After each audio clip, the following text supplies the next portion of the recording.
আসসালামু আলাইকুম। আশা করছি সবাই ভালো আছেন। আপনার আমার জীবনের মূল্য কি মাত্র ৫ লাখ টাকা?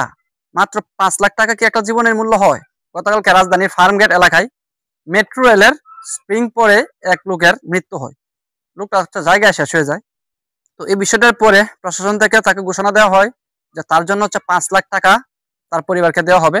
সেই সাথে তার পরিবার যদি কোনো কর্মক্ষম ব্যক্তি থাকে তাহলে হচ্ছে তাকে চাকরির ব্যবস্থা করা হবে। এখন কত হয়েছে ভাই? সামান্য ৫ লাখ টাকা দিয়ে কিভাবে একটা জীবনের মূল্য নির্ধারণ করে? তারা কোথায় তাদের ভুলটা ধরবে যে না এটা আমাদের ভুল হয়েছে, নেক্সট টাইম আর কখনো এরকম দুর্ঘটনায় কোনো যাত্রী পড়বে না, কোনো সাধারণ মানুষ এরকম দুর্ঘটনার সম্মুখীন হবে না। এইরকম এনশিওর তারা না দিয়া, ঠিক আছে, তারা হচ্ছে ৫ লাখ টাকা দিব, চাকরি দিব, হাবি জাবি আলাপ করতেছে। আচ্ছা, যে লোকটা মারা গেছে এই লোকটা হচ্ছে তার দুইটা সন্তান, একটা হচ্ছে ৩ বছর, একটা মেবি ৪ বছর। তো এখন কথা হচ্ছে তার দুইটা সন্তান আছে, ছোট ছোট। তা এই পরিবারের এখন হাল খেয়ে ধরবে, এই দায় কি প্রশাসন এড়াতে পারবে?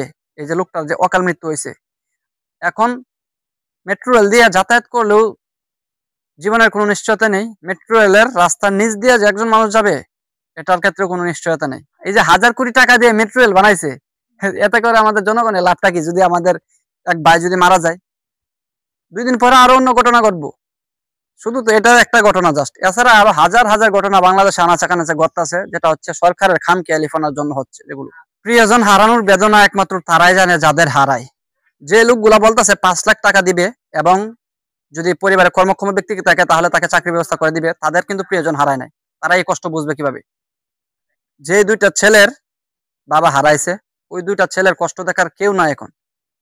আর একটা কথা যেটা না বললেই নয়, এই দেশ বাংলাদেশ হচ্ছে আপনাকে সুন্দরভাবে বাঁচতেও দিবে না, এবং আপনি ভালোভাবে মানে আপনি সুন্দরভাবে বেঁচে থাকবেন এটা তো কোনো সময় সম্ভব না। আপনি যে ভালোভাবে মারা যাবেন, বৃদ্ধ বয়সে বৃদ্ধ হইবেন, তারপর হচ্ছে মারা যাবেন, নরমাল একটা মৃত্যু হবে আপনার, এটা সম্ভব না এই দেশে। কেন? তো বাঁচতে দিবে না, কারণ আপনি যদি একটু উপরে উঠেন, আপনি যদি একটু সুখে থাকেন, আপনাকে পিছনে টাইনা ধরার লোকের অভাব নেই। আর যদি মনে করেন এই আপনি ভালো পজিশনে চলে গেছেন, তখন চাইবো কি যে পিছনে টাইনা ধরতো এবং আপনাকে মানে ধূলিসাৎ করে দিতে চাইবো তখন। আপনি যদি মরেও যান তাতেও পাশের লোকের কিছু যায় আসবো না। বাংলাদেশের প্রত্যেকটা সেক্টরে এরকম চলছে এখন। তো এই জন্যই বলা যে বাংলাদেশ হচ্ছে এমন একটা দেশ যেখানে হচ্ছে আপনি সুন্দরভাবে বাঁচতেও পারবেন না, এবং আপনি কিছু একটা কইরা খাবেন এটাও কিন্তু সম্ভব না। এই ছাদাবাজি, লুটতরাজ আর কত কিছু হয়।